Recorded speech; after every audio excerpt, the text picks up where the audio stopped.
الحمد لله نحمده ونستعينه ونستغفره ونؤمن به ونتوكل عليه ونعوذ بالله من شرور أنفسنا ومن سيئات أعمالنا من يهده الله فلا مضل له ومن يضلل فلا هادي له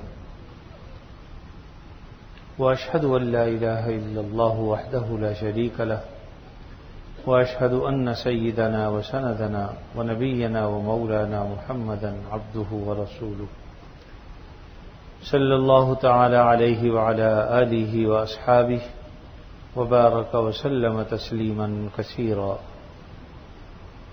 أما بعد فأعوذ بالله من الشيطان الرجيم. بسم الله الرحمن الرحيم. قل هل ننبئكم بالأخسرين أعمالا الذين ضل سعيهم في الحياة الدنيا وهم يحسبون أنهم يحسنون صنعا. صدق اللہ العظیم. حاضرین محترم، قرآن مجید کی یہ دو آیتیں ہیں جن کی تلاوت کی گئی ہے. دعا فرمائیے اللہ تعالیٰ بات کو صحیح طریقے پر کہنے کی، سننے کی، سمجھنے کی اور اس پر عمل کرنے کی ہمیں توفیق عطا فرمائے.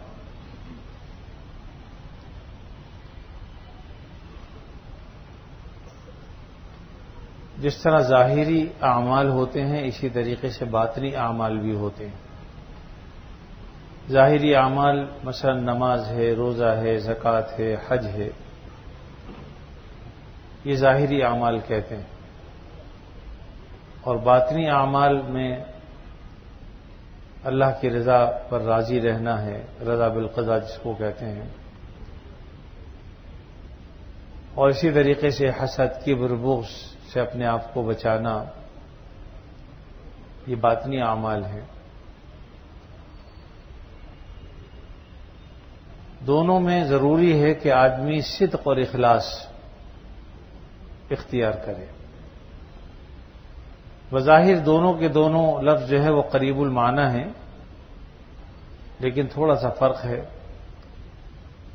صدق کا مطلب ہوتا ہے سنت کے مطابق طریقہ اختیار کرنا، اور اخلاص کے معنی ہوتے ہیں کسی کام کو صرف اللہ کی رضا کے لیے کرنا، یعنی نیت کا درست ہونا.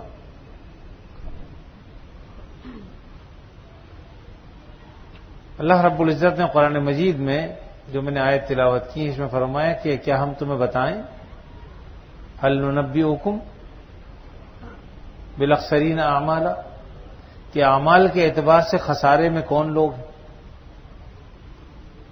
الذین ضل سعیہم فی الحیاۃ الدنیا، دنیا کی زندگی میں جن کے اعمال ضائع ہو گئے، یعنی عمل بھی کیا، محنتیں بھی کی، لیکن سب عمل اکارت چلے گئے. وہم یحسبون انہم یحسنون صنعا، اور وہ یہ گمان کرتے رہے کہ ہم تو بڑے اچھے کام کر رہے ہیں، بہت اچھے کام کر رہے ہیں. کتنے لوگ ہیں کہ جو مخلص تو ہیں، اخلاص تو ہے، لیکن صدق نہیں ہے. یعنی آدمی نیت کا تو سچا ہے، صحیح ہے، لیکن جو عمل کر رہا ہے وہ سنت کے مطابق نہیں ہے. اخلاص پایا جا رہا ہے، صدق نہیں پایا جا رہا. اس کو یوں سمجھ لو کہ ایک آدمی بہت ہی اخلاص کے ساتھ اسٹیشن پہ پہنچتا ہے اور اس نے لاہور جانا ہے. نیت اس کی بالکل ٹھیک ہے کہ انہوں نے لاہور جانا ہے، لیکن بیٹھ گیا کوئٹہ والی گاڑی میں. اب وہ یہ کہے کہ صاحب میں تو بڑی نیت اخلاص کے ساتھ لاہور جا رہا ہوں، لیکن طریقہ درست اس نے اختیار نہیں کیا. اگر وہ اس گاڑی میں بیٹھتا جو اسے لاہور پہنچاتی، وہ طریقہ اختیار کرتا جو اس کے لیے بنایا گیا ہے، تو یقیناً وہ لاہور پہنچ جاتا.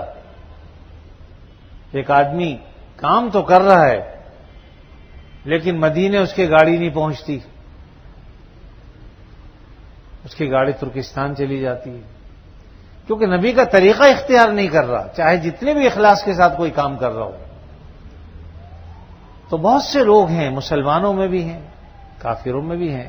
یعنی اس سے یہ پتہ چل گیا کہ کافر مخلص ہو سکتا ہے، اخلاص کے ساتھ کوئی کام وہ کر سکتا ہے، لیکن چونکہ نبی کے طریقہ اختیار نہیں کیا اس لیے وہ راستے منزل پہ نہیں پہنچ سکتا. اور یہی کام مسلمانوں کا بھی ہے کہ بہت سارے لوگ ہیں ان میں اخلاص تو پایا جاتا ہے لیکن صدق نہیں پایا جاتا، جس کے نتیجے میں وہ منزل پر نہیں پہنچ پاتے. بہت سے لوگ اس میں فرق نہیں کر پاتے بالکل، بلکہ کہتے ہیں جی سارا مدار تو نیتوں پر ہے، انما الاعمال بالنیات، لیکن اس کا استعمال غلط کرتے ہیں. یعنی اس میں تو کوئی شک نہیں کہ یہ حدیث ہے کہ اعمال کا مدار نیتوں پر ہے، لیکن نیت کے ساتھ ساتھ بھائی عمل بھی تو درست ہونا چاہیے. اگر کسی کا عمل ہی درست نہیں ہے، اب جیسے ایک صاحب فرما رہے تھے، لوگوں سے پوچھ رہے تھے کہ یہ بتاؤ بھائی سوجی حلال ہے یا حرام؟ میں نے کہا حلال. اچھا بھائی چینی حلال ہے یا حرام؟ میں نے کہا وہ بھی حلال ہے. کہ بھائی اس میں کچھ اور ڈلتا ہے، گھی بھی ڈلتا ہے تو وہ بھی حلال ہے یا حرام؟ کہ بھی حلال ہے. جب ساری چیزیں حلال ہیں تو اس کو پکا کے کھانا حلال ہے یا حرام؟ کبھی حلال. تو اس پر انہوں نے کہا کہ جی لوگ شبرات کے حلوے کو بدعت کیوں کہتے ہیں جب سب چیزیں حلال ہیں؟ تو بہت ہی اخلاص کے ساتھ وہ بنا رہا ہے سب کچھ، لیکن بھائی طریقہ نبی کا ہے یا نہیں یہ تو دیکھ لو. کہ آپ شبرات کا حلوہ بنا رہے ہو، حلوہ حلال ہی ہے، ناجائز نہیں ہے، لیکن طریقہ نبی کا ہے یا نہیں یہ تو دیکھو. کہ آپ صلی اللہ علیہ وسلم نے بنایا، آپ نے کہا کہ کہو کرو ایسا. کوئی ویسا بنانا چاہے تو بنا لے، کوئی مسئلہ نہیں، بنا تھوڑی. اسی کو اس پہ سمجھ لیجئے کہ ایک آدمی، اب ہمارے ہاں آج کل رسومات ہیں، تیجے کی رسم ہے، 40ویں کی رسم ہے. اب اگر کوئی شخص کہے کہ تیجا کر لیا تو بھائی اس میں کون سے گناہ کی بات ہے؟ اس میں کچھ لوگوں نے بیٹھ کے قرآن شریف پڑھا تو بتائیے کیا گناہ کرنا؟ جی گناہ تو نہیں. کچھ نے بیٹھ کے دانے پڑھ لیے سبحان اللہ الحمدللہ پر گناہ نہیں، وہ گناہ بھی نہیں. تو پھر تیجا بدعت کیوں ہو گئی؟ تو بات ہی اخلاص کے ساتھ تو کام کر رہے ہیں کہ قرآن مجید پڑھ رہے ہیں، اس میں ہمیں بھی شبہ نہیں ہے، لیکن طریقہ نبی کے مطابق نہیں ہے. تو اخلاص پایا جا رہا ہے لیکن صدق نہیں. نیت کے ساتھ ساتھ طریقہ بھی درست ہو تب کہا جائے گا کہ یہ عمل صحیح. انما الاعمال بالنیات صحیح. حضرت مفتی شفیع صاحب رحمۃ اللہ علیہ ایک مرتبہ حج کے لیے تشریف لے گئے. وہاں پر ایک اور عالم ملے انہیں جن سے سلام دعا بھی تھی، جانتے تھے. برسبیل تذکرہ حضرت نے پوچھ لیا کہ آپ نے رمی کس وقت کی؟ وہ اچھے خاصے ہٹے کٹے آدمی تھے، صحت مند تھے، تندرست تھے. کہنے لگا کہ بھائی حضرت میں نے تو اپنا وکیل بنا دیا، بس اس نے کر لی، ہو گئی میری رمی. نے فرمایا کہ بھائی اگر تمہیں کو عذر ہے، چل کے نہیں جا سکتے، تمہارے پیر میں تکلیف ہے، اٹھ کے نہیں چل نہیں سکتے، پھر نہیں سکتے رمی کے لیے، تب تو ہے. عذر اگر ہے تو پھر تو ٹھیک ہے وکالتاً، لیکن اگر آپ تندرست ہو تو جب تک خود آپ جا کر رمی نہیں کرو گے رمی تو نہیں ہوگی. اس پر انہوں نے کہا جی بھائی انما الاعمال بالنیات، جی ہم نے تو کر دی، ہو گئی. حضرت نے فرمایا کہ بھائی پھر تمہیں وکالت کی کرنے کی یا سارے عمل یہیں بیٹھے بیٹھے کر لیتے کہ بھائی میں نے نیت رمی کی بھی کر لی، نیت ہو گئی، وکیل بنانے کی بھی ضرورت نہیں. اگر نیت ہی سے سب کچھ کام ہوتے ہیں اور عمل نہیں کرنا پڑتا سنت کے مطابق تو پھر یہیں بیٹھے بیٹھے رمی کی نیت کر لیتے کہ بھائی رمی ہو گئی، میں نے تو نیت کر لی، ہو گئی کبھی. تو اس لیے بعض لوگ اس حدیث کا غلط استعمال کرتے ہیں کہ انما الاعمال بالنیات، کرتے ہیں غلط، کہتے ہیں جی نیت پر دار و مدار. بھائی نیت کے ساتھ ساتھ صدق بھی ضروری ہے کہ ہم جس راستے پر چل رہے ہیں وہ درست ہو. اگر درست راستہ اختیار نہیں کریں گے تو خالی نیت سے کچھ نہیں ہوتا. جیسے کہ میں نے بتایا کہ لاہور جانا تھا، بیٹھ گئے کوٹے کی ٹرین میں، بڑی اخلاص کے ساتھ بیٹھے، ٹکٹ بھی لیا، سب کچھ کیا، تو کیسے پہنچے گے لاہور جب آپ جا ہی نہیں رہے لاہور کی طرف؟ اس لیے نبی کریم صلی اللہ علیہ وسلم کے طریقوں کو اگر اختیار نہیں کرو گے بھائی تو چاہے کتنی ہی اخلاص کے ساتھ آپ کام کر رہے ہو درست نہیں. ایک صاحب کہنے لگے جی ہم تو نظر نیاز والے لوگ ہیں. میں نے کہا وہ کیا ہوتا ہے ذرا مجھے بتا دیجئے. نظر کسے کہتے ہیں، نیاز کسے کہتے ہیں، ان دونوں کی تشریح کر دیجئے. وہ دائیں بائیں دیکھنے لگا، نظر کا بھی نہیں پتا اسے، نیاز کا بھی نہیں پتا. کہ اللہ کے بندو، بات یہ ہے کہ اپنی طرف سے تم نے گھڑ لیا کہ یہ جناب اس کا منکر، وہ اس کا منکر، یہ اس کا منکر، اور آپ کو خود پتہ نہیں کہ ہم کر کیا رہے ہیں. نظر تو قرآن مجید میں اللہ نے فرمایا کہ اوفو نذورکم، اپنی نظروں کو پورا کرو۔ اب نظر کیا ہے کہ بھئی میرا یہ کام ہو گیا تو انشاءاللہ میں 3 روزے رکھوں گا، ہم بھی مانتے ہیں، بہت صحیح بات ہے، کوئی حرج کی بات نہیں ہے، اللہ تعالیٰ اگر کام کر دے رکھیے 3 روزے۔ یا میرا یہ کام ہو گیا تو میں 10 رکعت نماز نفل پڑھوں گا، ٹھیک ہے، کوئی حرج کی بات نہیں ہے، اس کو کہتے ہیں نظر، اس کے تو ہم بھی قائل۔ لیکن اگر کوئی ناجائز نظر مانے وہ کیسے جائز ہوگی؟ نظر اس لیے ہے کہ اللہ تعالیٰ کے لیے اگر ہم یہ کام کرتے تو اللہ کو راضی کرنے کے لیے ہم 2 رکعت نماز پڑھیں گے، 4 پڑھیں گے، 10 پڑھیں گے، 10 روزے رکھیں گے، اس میں کوئی حرج نہیں۔ لیکن اگر ایسا طریقہ اختیار کرے انسان کہ بھی اگر میرا یہ کام ہو گیا تو میں فلاں مزار پہ چادر چڑھاؤں گا، یہ نظر تو صحیح نہیں ہے۔ خود چادر چڑھانا کیا ہے، اس کے بعد پھر اس نظر کا ماننا کیسا ہے، پورا کرنا ضروری ہے ہی۔ تو اس لیے جب تک طریقہ درست نہیں ہوگا اس وقت تک نظر بھی تو ٹھیک نہیں ہوگی۔ تو جائز طریقہ اختیار کیجئے، کوئی حرج کی بات نہیں۔ اسی طریقے سے اب میں نے کہا ہی بتائیے، عام طور پر لوگ کہتے ہیں نظر اللہ نیاز حسین، یہ سب کیا ہے؟ نیاز حسین کیا چیز ہے؟ نیاز ابو بکر کیوں نہیں ہے؟ نیاز عمر فاروق کیوں نہیں ہے؟ نیاز عثمان غنی کیوں نہیں ہے؟ نیاز علی کیوں نہیں ہے؟ یہ بھی تو ہونا چاہیے۔ نظر اللہ نیاز حسین کیا چیز؟ اب بیچارے دائیں بائیں دیکھتے ہیں۔ میں نے کہا پتہ کچھ نہیں ہے، خالی دیکھ انداز، لوگ جو کچھ کر رہے ہیں وہ ہم بھی بھیڑ چال چل رہی ہے کہ جو ہے وہ لوگ کر رہے ہیں ہم بھی کر رہے ہیں۔ یاد رکھیے طریقے یعنی طریقہ بھی درست ہو، نیت بھی خالص ہو، یہ دونوں چیزیں ضروری ہیں۔ اس کو کہتے ہیں نیت کا درست ہونا اخلاص، اور عمل کا درست ہونا صدق۔ تو صدق و اخلاص عام طور پر یہ لفظ بولے جاتے ہیں، اس کا مطلب یہی ہے کہ آدمی کی اگر نیت صحیح ہے تو اس کا مطلب یہ ہے کہ یہ اخلاص مخلص ہے، اور اس کا عمل بھی صحیح ہے سنت کے مطابق، یہ صدق ہے۔ تو صدق و اخلاص دونوں ضروری چیزیں۔ اس لیے میرے عزیزوں، بعض اوقات بظاہر دیکھنے میں برا نہیں لگ رہا، اب 40واں کرنا ہے، 40واں کیا چیز ہے بھائی؟ 40 دن کے بعد، 35 دن کے بعد کسی مرنے پر 40واں کیا؟ ابھی ایک صاحب کے یہاں پرسوئی ایک صاحب نے مجھے بتایا گلی ولی بند کر رکھی تھی، ماشاءاللہ تیجا تھا، لیکن انہوں نے اس طریقے سے کیا کہ کیا ولیمے کی دعوت ہوتی ہو، راستے واسطے بند کر کے۔ تو ایک صاحب کہنے لگے میں وہاں سے پیدل آیا، ابھی اتوار کے دن غالباً بیان میں آنا تھا، میں کہا میں پیدل آیا۔ میں نے کیوں؟ کہ گلی بند ہے، راستے بند کیے میں، وہاں پر دعوت ہو رہی۔ میرے بھائی، کیا نبی کریم صلی اللہ علیہ وسلم نے کبھی تیجا کیا یا آپ نے اس کا حکم دیا؟ اگر آپ یہ کہتے ہیں کہ اصالِ ثواب ہے تو اس کے لیے تیجے اور 40ویں کی ضرورت ہے، جب جی چاہے کرو، جب جی چاہے کیجئے، اس سے انکار نہیں ہے، اصالِ ثواب کا انکار نہیں۔ لوگ غلط طور پر بات پہنچاتے ہیں، غلط طریقے پر اس کی تعبیر کرتے ہیں کہ صاحب تو اصالِ ثواب کے منکر۔ یاد رکھیے اصالِ ثواب کو کوئی منکر نہیں، ہم بھی الحمدللہ قائل ہیں، ہم تو یقین رکھتے ہیں کہ اگر کوئی ایک مرتبہ سبحان اللہ کہہ کے اصالِ ثواب کرے گا تب بھی پہنچے گا۔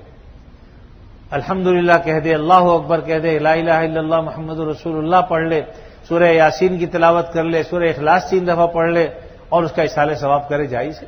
حتیٰ کہ اگر کوئی کسی کو فقیر کو کھانا کھلا دے ثواب کی نیت سے تب بھی جائز ہے، کوئی حرج نہیں۔ ہم صرف یہ کہتے ہیں کہ اس کے لیے وقت مقرر کرنے کی ضرورت نہیں ہے، آپ جب جی چاہے کریں۔ یہ 30ویں دن کی قید یا 4تھے دن کی قید یا 40ویں دن کی قید یا سال کی قید برسی یہ شریعت میں نہیں ہے، اس لیے کہ یہ دن تم نے اپنی طرف سے لگا لیے بھائی، طریقہ نبی کا نہیں۔ چاہے تم کتنی ہی اخلاص کے ساتھ کر رہے ہو، یقیناً ایک آدمی اپنے باپ کے لیے کچھ کر رہا ہے تو اخلاص سے ہی کرے گا، لیکن یہ بھی دیکھ لے کہ صدق بھی پایا جا رہا ہے کہ نہیں۔ اخلاص تو ہے، یعنی نیت ٹھیک ہے لیکن طریقہ درست نہیں۔ تو اس لیے ہمیں جو بھی کام کرنا ہے اس میں ہم یہ دیکھیں کہ ہم صدق و اخلاص کے ساتھ کر رہے ہیں تو سر آنکھوں پر، یعنی طریقہ بھی درست، نیت بھی درست، پھر آپ کیجئے اصالِ ثواب، کوئی ممانعت نہیں۔ اچھا، اس کے لیے پھر یہ عجیب بات ہے، بعض لوگ کھانا بنایا، اب جب تک اس پر نیاز کہتے ہیں کیا جی وہ سورہ فاتحہ پڑھ کو فلاں فلاں صورتیں پڑھ کے ختم کرو۔ میرے عزیزوں کو کھانا تو مطلقاً اگر آپ کسی کو کھلا دیں گے ثواب مل جائے گا، اس کے لیے اس کا پڑھنا ضروری نہیں۔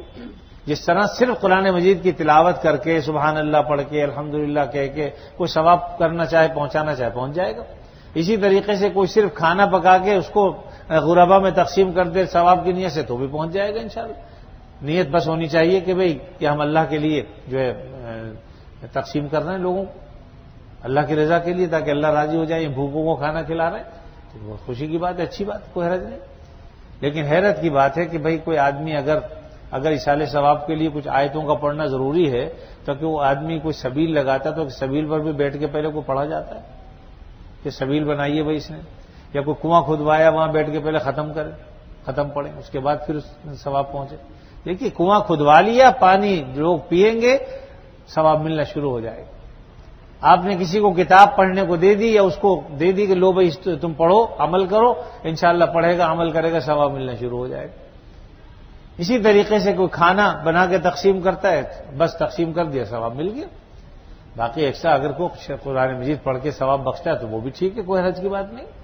اس لیے ہمیں چاہیے کہ ہم اپنے اعمال کو صحیح کریں، طریقوں کو درست کریں، نیت کو درست کریں۔ صدق و اعمال یہ ضروری چیز ہے کہ آدمی کی نیت بھی درست ہو اور آدمی کا طریقہ بھی درست ہو، دونوں باتیں جب ملیں گی تو انشاءاللہ ہماری ٹرین، ہمارا سفر منزل پر ہم اختتام پذیر ہو جائے گا۔ لیکن خدا نہ کرے اگر دونوں میں سے ایک چیز بھی مفقود ہوگی، اگر ایک آدمی صرف طریقہ تو صحیح ہے لیکن اخلاص نہیں، ایک آدمی مثلا سمجھیے بیمار کی عیادت کے لیے جا رہا ہے، اس میں کئی چیزیں ہیں بیچ میں، سب سے اعلیٰ درجہ جو ہے وہ یہ ہے کہ اللہ کو راضی کرنا مقصود ہو، اس کے بعد دوسرا درجہ یہ ہے کہ جو مریض ہے اس کا دل خوش کرنا مقصود ہو، یہ بھی ٹھیک، کوئی حرج نہیں۔ تیسرا یہ کہ اس کا یہ ایک فریضہ ہے مسلمانوں کے ذمے، کوئی بیمار ہو جائے تو عیادت کی جائے، یہ نیت تو بھی ٹھیک ہے۔ لیکن اگر یہ نیت ہو کہ صاحب عیادت میں نہیں کرنے گیا تو کل میں بیمار پڑوں گا تو یہ میری بیماری عیادت کے لیے نہیں آئے گا، اب ریاکاری ہو گئی۔ دیکھیے کتنا فرق ہے معمولی سے۔ اب آدمی سوچے کتنے لوگ ہیں کس نیت سے جاتے ہیں، اگر آپ کی پہلے درجے کی نیت ہے تو اعلیٰ درجے کی عبادت ہے، اور اگر کسی مسلمان کا دل خوش کرنا مقصد ہے تو یہ بھی عبادت ہے کہ مسلمان کا دل خوش ہو۔ اور اسی طریقے سے اگر ہم یہ سمجھیں کہ بھئی ہماری ذمہ داری بنتی ہے کہ کوئی بیمار ہو جائے تو ہم اس کی عیادت کریں، تب بھی کوئی حرج نہیں۔ لیکن اگر ہماری نیت یہ ہو جائے کہ صاحب اس لیے جا رہے ہیں کہ اگر نہیں گئے اور کل ہم بیمار پڑیں تو یہ نہیں آئے گا، اس لیے جا رہے ہیں، اب یہ ریاکاری ہو گئی۔ تو اس لیے میں نے کہا کہ نیت بھی درست ہو، طریقہ بھی درست ہو۔ طریقہ تو یہاں درست ہے لیکن نیت ٹھیک نہیں، تو دونوں میں سے ایک بھی چیز اگر مفقود ہوگی تو باعث اجر و ثواب نہیں ہوگی۔ اب آپ تمام کاموں کو اس پر قیاس کر لیجئے، سارے کام جو بھی کر رہے ہیں۔ بعض اوقات لوگ بعض رسم اس لیے کرتے ہیں کہ نہیں کریں گے تو لوگ کیا کہیں گے، یا اس کا باپ مر گیا اس نے تیجا نہیں کیا، اس کا باپ مر گیا اس نے 40واں نہیں کیا، سال آ گیا اس نے برسی نہیں کی۔ میرے عزیزو، کیا آپ نے کبھی سنا ہے کہ نبی کریم صلی اللہ علیہ وسلم نے حکم دیا؟ دیکھیے کہ ہندوؤں میں تو ہے، وہاں تو تیجا بھی ہے، پھر ساتا ہے، پھر 10واں ہے، پھر 20واں ہے، پھر 40واں ہے، وہاں ایک نہیں ہے، وہاں تو بہت ساری چیزیں۔ تو یاد رکھیے سنت طریقہ یہ ہے کہ جب بھی اول تو زندوں کو بھی ثواب بخشا جا سکتا ہے، مردوں کو بھی نفلی عبادتوں کا ثواب بخشا جا سکتا ہے۔ آپ ان کے حق میں دعا کیجئے، مغفرت کی بلا شبہ محتاج ہے۔ دیکھیے ایک آدمی اگر ڈوب رہا ہوتا ہے تو ڈوبنے والے کو کہتے ہیں تنکے کا سہارا، اسی طریقے سے جو مر جاتا ہے، مرنے والا دعائے مغفرت جب اس کے لیے کی جاتی ہے تو اس سے زیادہ وہ کسی بات سے خوش نہیں ہوتا کہ اس کے کسی عزیز نے اس کے لیے ایصال ثواب کیا ہے یا اس کے لیے مغفرت کی دعا کی۔ وہ اس کی مثال ایسی ہے جیسا کہ وہ پانی میں ڈوب رہا ہے اور اس کو تنکے کا سہارا مل گیا۔ تو ہم جو ایصال ثواب کرتے ہیں یا ہم جو ہے اس کے لیے مغفرت کی دعا کرتے ہیں، یقیناً یہ فائدہ پہنچاتی ہے اس کو۔ نبی کریم صلی اللہ علیہ وسلم سے ایک صحابی نے پوچھا، یا رسول اللہ صلی اللہ علیہ وسلم، میری والدہ کا جب انتقال ہوا تو میں گھر پر نہیں تھا، تو یہ بتائیے کہ اب مرنے کے بعد میں انہیں کسی طریقے سے فائدہ پہنچا سکتا ہوں؟ آپ نے فرمایا کیوں نہیں، تم ان کے لیے مغفرت کی دعا کرو۔ اور پھر یہ ایسی چیز ہے کہ اللہ تعالیٰ نے ہمیں سکھائی ہے، ربنا اغفر لی ولوالدی وللمؤمنین یوم یقوم الحساب۔ اے اللہ ہماری مغفرت فرما دیجیے۔ سب سے پہلے تو انسان خود محتاج ہے، ربنا اغفر لی، اے ہمارے رب میری مغفرت فرما دے، ولوالدی، اور میرے ماں باپ کی مغفرت فرما دے۔ وللمؤمنین، اور اہل ایمان کی مغفرت فرما دی۔ تو دعائے مغفرت تو خود سکھائی ہے۔ دوسری جگہ سکھایا رب ارحمہما کما ربیانی صغیرا، یہ دعا کریں ماں باپ کے لیے کہ اللہ جیسے بچپن میں انہوں نے ہم پر رحم کیا، ہم اپنے اوپر سے مکھی بھی نہیں اڑا سکتے تھے، ایذا دینے والی چیزوں کو بھی نہیں ہٹا سکتے تھے، لیکن انہوں نے ہمارے لیے بڑی قربانیاں دی، خود جو ہے گیلے میں سوئی ماں لیکن ہمیں سوکھے میں سلایا، خود بھوکی رہ لی لیکن ہمیں پیٹ بھر کے کھلایا، یہ سب قربانیاں ہیں ان کی، ہم ان کا حق ادا نہیں کر سکتے۔ یا اللہ رب ارحمہما کما ربیانی صغیرا، جیسے انہوں نے بچپن میں ہم پر رحم کیا، اے اللہ آپ ان پر ہم اس وقت رحم کیجیے۔ تو میرے عزیزو، ان سب چیزوں سے شریعت نے منع نہیں کیا، لیکن بس جو کام کریں اس میں یہ دیکھ لیں کہ ہم صدق و اخلاص کے ساتھ کر رہے ہیں تو سر آنکھوں پر، اور صدق و اخلاص نہیں ہے خدا نہ کرے بس خدا نے کو منع تھوڑی کرتے ہیں۔ اور الحمدللہ اگر کوئی کرتا بھی ہے ٹھیک ہے، وہ عمل غلط ہے، لیکن الحمدللہ ہم ان سے نفرت نہیں کرتے۔ یاد رکھیے، کسی مسلمان سے نفرت کرنا جائز نہیں۔ جو لوگ مسلمانوں میں تفریق ڈالتے ہیں، کوئی مسلمان گناہگار ہو سکتا ہے، فاسق و فاجر ہو سکتا ہے، لیکن اس وجہ سے ہم اس سے نفرت کریں، ہمارا دین اس کی اجازت نہیں دیتا۔ اس عمل کو آپ برا سمجھیے اور کوشش کیجئے کہ اس کا عمل درست ہو جائے، لیکن اس سے نفرت مت کریں۔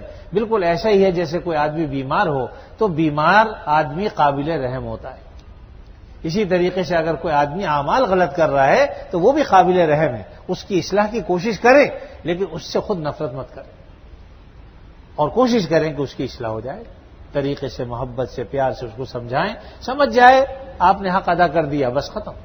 نہیں مانتا تو اس کی مرضی، اس پر اب ڈنڈا لے کے کھڑے مت ہو جائیں کہ صاحب تمہیں ایسا نہیں کرنا، ورنہ یہ اور نہ وہ، ایسا کچھ کرنے کی ضرورت نہیں۔ طریقے سے بات کو پہنچا دیجئے، اللہ تعالیٰ سے دعا بھی کیجئے کہ یا اللہ اس کو ہدایت عطا فرما، ہمیں بھی ہدایت عطا فرما، کیونکہ ہم سب ہدایت کے محتاج ہیں۔ جتنی ہدایت ہمیں حاصل ہے اس سے زیادہ ہدایت کے درجات ہیں۔ ایک درجہ مثلا ہمیں حاصل ہے لیکن اس سے اگلا ہمیں حاصل نہیں، ایک شخص کو وہ درجہ حاصل ہے اس سے اگلا حاصل نہیں، اس لیے ہر آدمی کو ہدایت تو ہم ہر وقت محتاج ہیں۔ آدمی دوسروں کی ہدایت کے لیے بھی دعا کرے لیکن اپنے آپ کو نہ بھولے۔ ہم تو ہر نماز میں کہتے ہیں اہدنا الصراط المستقیم، اے اللہ ہمیں سیدھے راستے پر چلائیے، سیدھے راستے کی ہدایت عطا فرمائیے، ہر نماز میں اور ہر نماز کی ہر رکعت میں کہتے ہیں۔ ہماری نماز ہی نہیں ہوتی اگر ہم سورہ فاتحہ نہ پڑھیں۔ اگر آدمی تنہا نماز پڑھ رہا ہو یا امام صاحب نماز پڑھا رہے ہوں تو امام اگر ہر رکعت میں سورہ فاتحہ نہیں پڑھے گا نماز نہیں ہوگی۔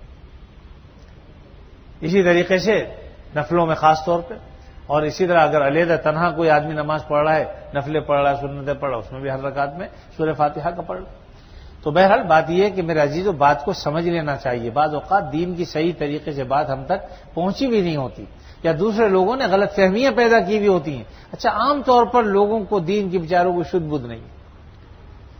ایک صاحب آئے کہ جی وہ استخارہ نکلوانا ہے، میں نے کہا بھائی استخارہ نکلوانا کیا ہوتا ہے؟ یہ کوئی طوطے کی فال ہے؟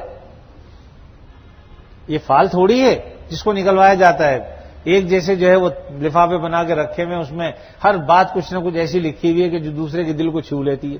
اب طوطا میاں جاتے ہیں، اس کو ٹرینڈ کر رکھا ہے بیچارہ، وہ جاتا ہے ایک لفافہ لا کے پکڑاتا ہے، ہم بڑے خوش ہیں صاحب، 5 روپے میں خوش ہوگا کہ بھئی اس نے تو قسمت کا حل بتا دیا پرندے نے۔ ایسا کچھ نہیں ہوتا، بلکہ ایسے لوگوں کے پاس جانا بھی سخت گناہ ہے، فال نکلوانا، کیونکہ اس پر انسان یقین کر لیتا ہے کہ جو اس نے کہہ دیا ویسے ہی ہوگا۔ اس میں لکھا ہوا ہوتا ہے کہ صاحب تمہارے لیے 13، 14، 15 تاریخ کی تاریخیں بڑی سخت ہیں، اس میں ذرا ہوشیار رہیں، دشمن سے ہوشیار رہیں، تمہارے لیے فلاں فلاں تاریخیں صحیح نہیں ہیں، ہاں فلاں تاریخ کو سفر کرو گے تو بہت اچھا ہے۔ تو جو چاہے اس میں لکھ دیں، ان کی مرضی ہے، لیکن لکھتے ایسی باتیں جو سب پر پوری اتر جائیں۔ کہتے ہیں ہاں یار بات تو صحیح لکھی ہے اس میں۔ تو اس طرح کی باتیں ہیں۔ تو استخارہ کیا جاتا ہے، استخارہ نکلوایا نہیں جاتا، یاد رکھیے، اور استخارہ خود کرنا چاہیے۔ یہاں بھی بہت سے لوگ جو ہیں وہ مختلف لوگوں سے کوئی تسبیح گھما کے استخارہ کر رہا ہے، کوئی لوٹا گھما کے کر رہا ہے، مختلف طریقے اپنا رکھے اور سنت طریقوں کو چھوڑ رکھا ہے۔ اللہ کے نبی صلی اللہ علیہ وسلم نے مختصر طریقہ بھی بتایا، اگر کوئی کرنا چاہے اللہم اغفر لی واغفر لی، یہ بھی استخارہ ہے، پڑھ لیجئے، دن میں پڑھتے رہیے، 2-3 دن پڑھ لیجئے۔ ہمارے بزرگ فرماتے ہیں کہ انشاءاللہ اس کے پڑھنے سے یہ ہوگا کہ جس کام کے لیے تم پڑھ رہے ہو اگر تمہارے حق میں بہتر ہوگا تو خود بخود اللہ تعالیٰ اسباب ایسے پیدا فرما دیں گے کہ وہ کام ہو جائے، اور اگر تمہارے حق میں بہتر نہیں تو خود بخود وہ دور ہوتا چلا جائے گا۔ اللہم اغفر لی واغفر لی، یہ پڑھ لیجیے۔ اور کسی اور کے لیے آپ کر رہے ہیں تو اللہ، جیسے باپ بیٹی کے لیے کر رہا ہے، بیٹے کے لیے کر رہا ہے تو کہہ دے اللہم اغفر لہ واغفر لہ، بیٹی ہے تو کہہ دے اللہم اغفر لہا واغفر لہا، اور سب کے لیے کر رہے ہیں تو اللہم اغفر لنا واغفر لنا.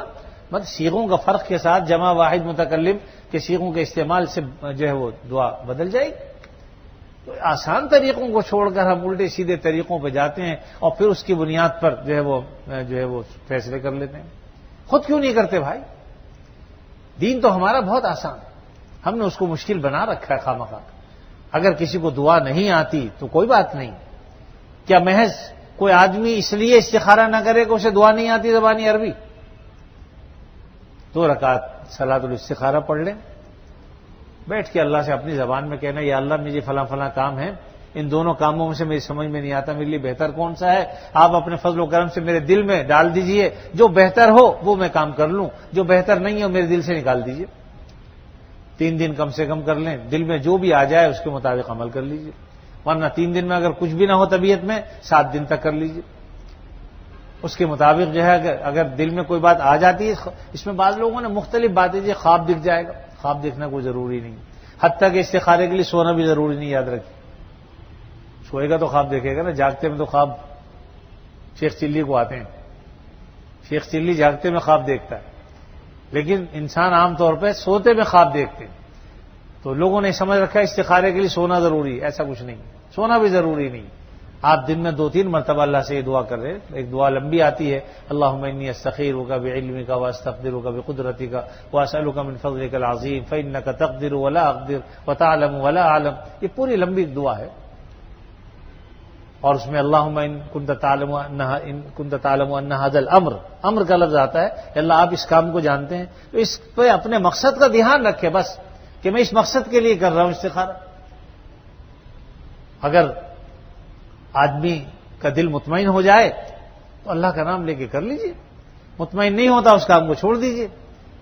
وہ خواب دیکھنا ضروری نہیں، اور اگر خواب دکھ جائے تو کسی صحیح عالم دین سے معلوم کر لیجئے کہ میں نے استخارہ کیا تھا، یہ خواب دیکھا ہے تو میرے لیے مناسب ہے یا نہیں، کیا ہے. تو بہرحال دین میں جو بھی طریقہ اختیار کریں دیکھ لیں کہ آپ صلی اللہ علیہ وسلم سے کیا ثابت.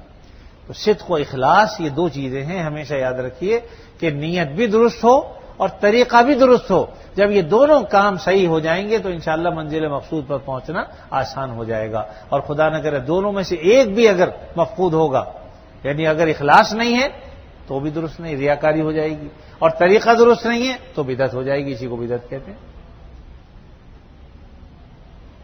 اور یہ بھی یاد رکھیے کہ دین کے اندر کوئی نئی چیز پیدا کرنا بدعت ہوتا ہے. ورنہ بہت سے لوگ کہتے ہیں صاحب حضور کے زمانے میں پنکھے نہیں تھے، کیا یہ بھی بدعت ہے؟ حضور کے زمانے میں فلاں چیز چھتیں نہیں ہوتی تھی پکی، کیا یہ بھی بدعت ہے؟ یا فلاں چیز نہیں تھی، چشمہ نہیں تھا آج لگا رہے ہیں، کیا بدعت ہے؟ کار نہیں تھی، کیا بدعت ہے؟ کہ بیوقوفی والی بات ہے. دنیا بھی ترقی سے شریعت نے روکا نہیں. وَيَخْلُقُ مَا لَا تَعْلَمُونَ، قرآن نے خود کہہ دیا کہ ایسی ایسی چیزیں اللہ نے پیدا کرنی ہیں جنہیں تم جانتے ہی نہیں. اور قرآن جب نازل ہو رہا تھا یقین اس وقت کاریں وغیرہ نہیں تھی، اس وقت جہاز نہیں تھے، لیکن قیامت تک کے لیے یہ آیت دلالت کر رہی کہ وَيَخْلُقُ مَا لَا تَعْلَمُونَ، اللہ تعالیٰ وہ چیزیں پیدا کریں گے جن کو تم جانتے بھی نہیں. اس زمانے کے اعتبار سے یہ آیت قیامت تک کے لیے کافی ہے. جتنی بھی نئی چیزیں نئی ایجادات ہوں گی وہ اس آیت کے تحت آ جاتی ہیں، کیونکہ قرآن مجید نے جہاں ذکر کیا وَالْخَيْلَ وَالْبِغَالَ وَالْحَمِيرَ لِتَرْكَبُوهَا وَزِينَةً وَيَخْلُقُ مَا لَا تَعْلَمُونَ، یعنی یہ غالباً 14ویں پارے میں ہے. اس میں اللہ تعالیٰ فرماتے ہیں کہ والخیل والبغال والحمیر، گھوڑے، گدھے، خچر، یہ اللہ نے پیدا کیا لترکبوہا، تاکہ تم اس پر سواری کرو، وزینہ، اور تمہارے لیے زینت کا سامان بھی ہو. ایک آدمی کے پاس 100 گھوڑے ہیں، 100 گھوڑے جب آ رہے ہوں گے اس کے تو اس کے لیے کتنی زیب و زینت کی بات ہے.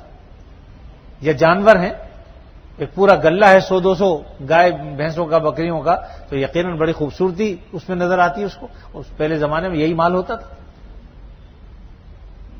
لترکبوہا وزینہ، تمہارے لیے تاکہ یہ زینت کا سبب بھی بنے، اور تمہارے لیے یہ بھی کہ تم اس پر سوار ہو، نقل و حمل کا کام لے سکو. اور آگے فرما دی وَيَخْلُقُ مَا لَا تَعْلَمُونَ، یہ تو اس زمانے کی چیزیں ہیں، اور اللہ تعالیٰ وہ چیزیں اللہ تعالیٰ پیدا کرے گا جن کو تم نہیں جانتے ابھی. تو قیامت تک کے لیے یہ آیت ہمارے لیے رہنمائی کرتی ہے. بہرحال اس وقت اس موضوع کو میں طویل نہیں کرتا، بس 2 کاموں کو ہمیشہ یاد رکھیے. ایک اپنے اندر صدق پیدا کیجیے، ایک اخلاص. صدق کا مطلب نبی کریم صلی اللہ علیہ وسلم کا طریقہ درست ہو، اور اخلاص کا مطلب نیت درست ہو. یہ دونوں باتیں صحیح ہو جائیں گی تو انشاءاللہ کام سارے درست ہو جائیں گے، اور دونوں میں سے کوئی ایک رہ گیا تو کام درست نہیں ہوگا. اس لیے نیت بھی درست رکھیے، طریقہ بھی درست رکھیے. اللہ تعالیٰ مجھے بھی، آپ کو اور تمام مسلمانوں کو عمل کی توفیق عطا فرمائے. الحمدللہ رب العالمین والعاقبۃ للمتقین والصلاۃ والسلام علی رسولہ الکریم سیدنا و مولانا محمد وعلی آلہ واصحابہ اجمعین. یا اللہ اپنے فضل و کرم سے ہمارے گناہوں کو معاف فرما، ہمیں عافیت نصیب فرما، ہر شر سے فتنے سے اللہ ہماری حفاظت فرما، ہمارے بیماروں کو شفا عطا فرما، جو مقروض ہیں ان کے قرضوں کو ادا فرما، جو پریشان حال ہیں ان کی پریشانیوں کو دور فرما. اے اللہ ہمارے بیماروں کو شفا عطا فرما، ہم میں، ہمارے عزیزوں میں، رشتہ داروں میں، دوست احباب میں، اے اللہ جو بیمار ہیں سب کو شفائے کامل عاجل عطا فرما. گھروں میں ہیں تو بھی شفا عطا فرما، ہسپتالوں میں داخل ہیں تو بھی انہیں شفا عطا فرما. اور اللہ پریشانیوں کو دور فرما دیجیے، مصائب کو دور فرما دیجیے. اے اللہ ہمارے عزیز اقارب رشتہ دار ہمارے پاس ہیں تو عافیت سے عطا فرما، ہم سے دور ہے تب بھی انہیں عافیت عطا فرما. اے اللہ خیر اور عافیت نصیب فرما، سلامتیاں عطا فرما، ہر شر و فتنوں سے حفاظت فرما. اے اللہ ہماری اولاد کی حفاظت فرما، ہمارے بچوں کی حفاظت فرما، ہر شر سے فتنوں سے اللہ ان کی حفاظت فرما. یا اللہ ہم ان کے لیے بھی اور اپنے لیے بھی عافیت کے طالب ہیں، ہم سب کو عافیت نصیب فرما. جتنے مسلمان مرد و عورت اس دنیا سے جا چکے اے اللہ ان کی مغفرت فرما.